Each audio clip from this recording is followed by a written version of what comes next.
好啊，下一位陳沛良議員。係，多謝主席。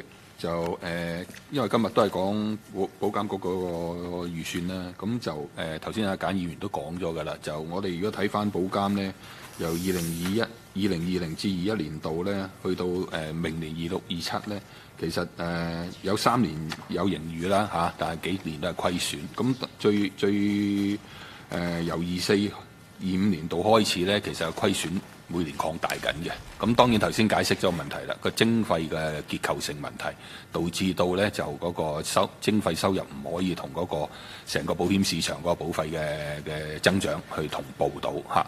咁長遠嚟計呢，我相信對保監局嗰個本身嗰個營運開嗰個要取得一個平衡呢，其實係一個好大嘅影響。咁都想多知道一下，就你哋而家檢討緊嗰個徵費嗰個問題。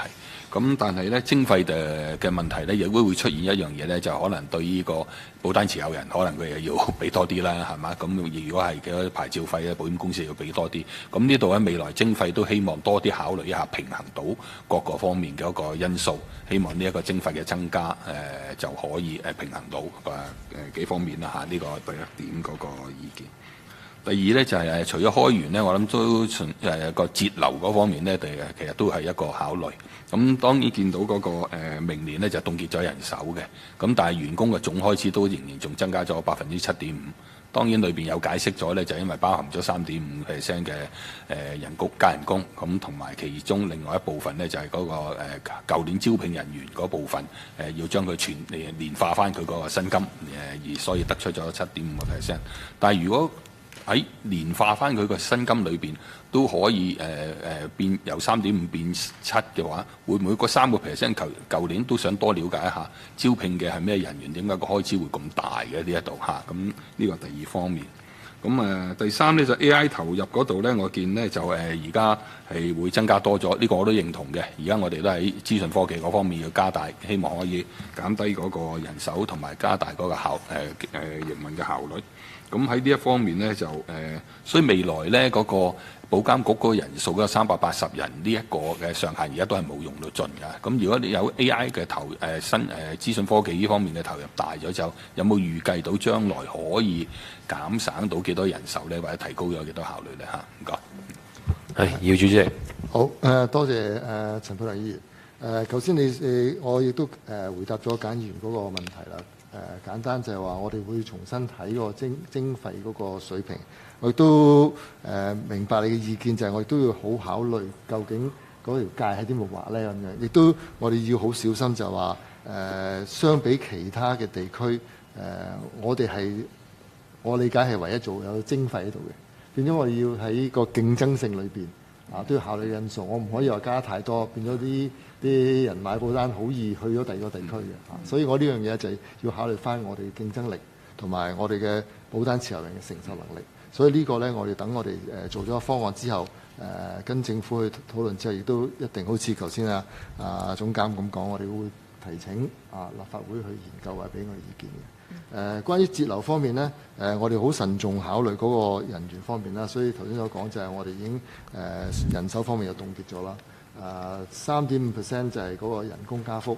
咁招聘人員個具體我等下總監去解釋下。但係可以咁講，保險業過往呢幾年都比較蓬勃一啲，變咗我哋喺業界裏邊去爭取一啲比較好嘅人才呢，我哋都要付出唔少嘅。咁陳沛良議員都很清楚。咁 AI 頭我亦都俾總監去回答，好嘛？係總監。多謝主席。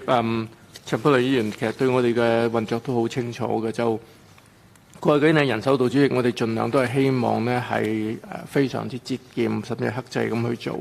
過去幾年呢，我哋嘅人手嘅編制嘅增加呢，一直都係維持喺一啲單位數字。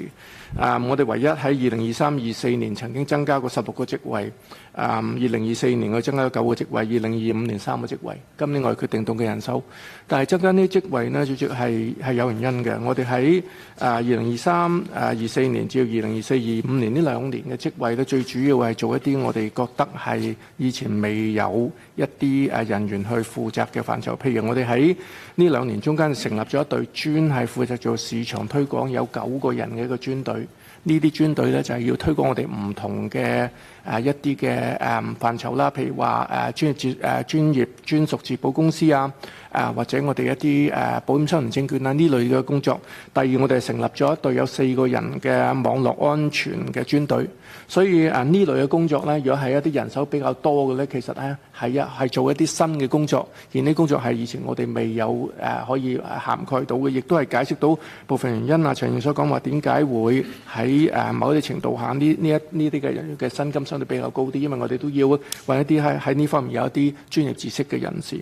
咁就另外關於用人工智能方面咧，主席，我講多少少就係同其他所有行業一樣，我哋希望利用人工智能未必係減省人手。第一就係可以令到我哋增加人手嗰個需求會減低，第二令我哋嘅效益會增加。舉個例啦，譬如我哋而家做執法，我哋有好多嘅文件要睇，譬如話喺網上嘅一啲嘅搜尋啊，或者一啲新聞發布啊，呢類咁嘅大量嘅文字處理呢，可以利用到 AI 幫助得到。第二呢，就另外，如果我哋嘅同事呢係想做一啲譬如話發牌呢類嘅工作呢，因為主席始終我哋有12萬嘅中介人，一啲比較簡單嘅發牌程序，可唔可以利用人工智能令到佢係唔需要人手處理，可以直接咁去發牌，可以令到呢第一就係時間減短啦，第二係令我哋嘅成本去減低嘅。多謝主席。